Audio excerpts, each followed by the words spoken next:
একটা সময় ছিল আমরা সিনেমা দেখতাম শুধু বিনোদনের জন্য, আর এখন কিছু সিনেমা দেখে মনে হয় কেউ যেন মগজের ভিতর ধীরে ধীরে ছুরি বসিয়ে দিচ্ছে। এটা সিনেমা না, এটা একটা ভয়ঙ্কর দুঃস্বপ্ন। এই সাইবেরিয়ান ফিল্ম, এর নাম শুনলে বুক কাঁপে।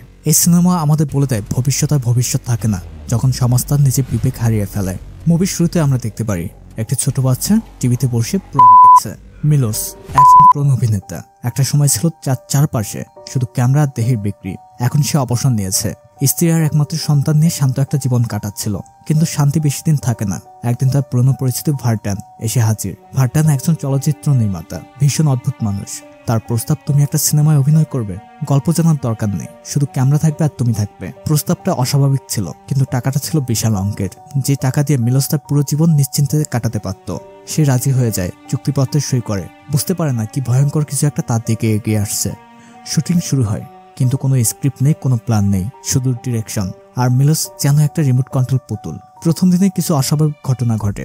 একটা ছোট মেয়ে ক্যামেরার সামনে, তার মাকে ভয় দেখানো হচ্ছে, আর মিলোসের কাজ এই দৃশ্যে অভিনয় করা। সে ভয় পায়, কিন্তু এরপরে তার শরীরে দেয়া হয় ড্রাগ, তার জ্ঞান চলে যায়, তার চারপাশে সবকিছু হারিয়ে ফেলে অর্থ। সে বন্দী হয়ে পড়ে এই সিনেমার মধ্যে, যার প্রতিটি দৃশ্য একটা জাতি পতনের প্রতিচ্ছবি। ড্রাগ কাটে, মিলোস জাগে। সে দেখে তার শরীর রক্তাক্ত।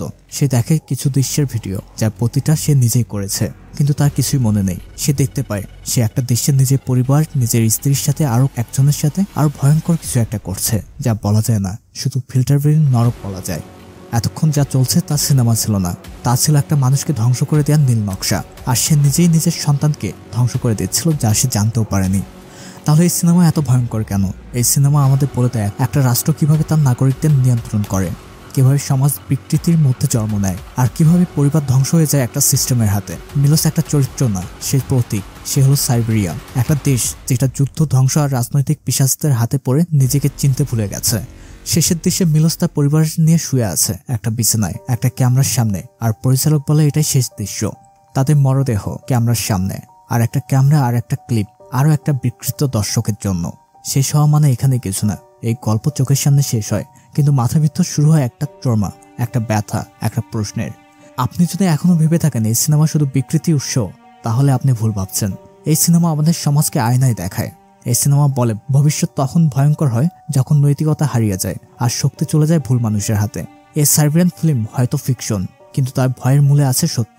এটাই সবথেকে ভয়ঙ্কর জিনিস।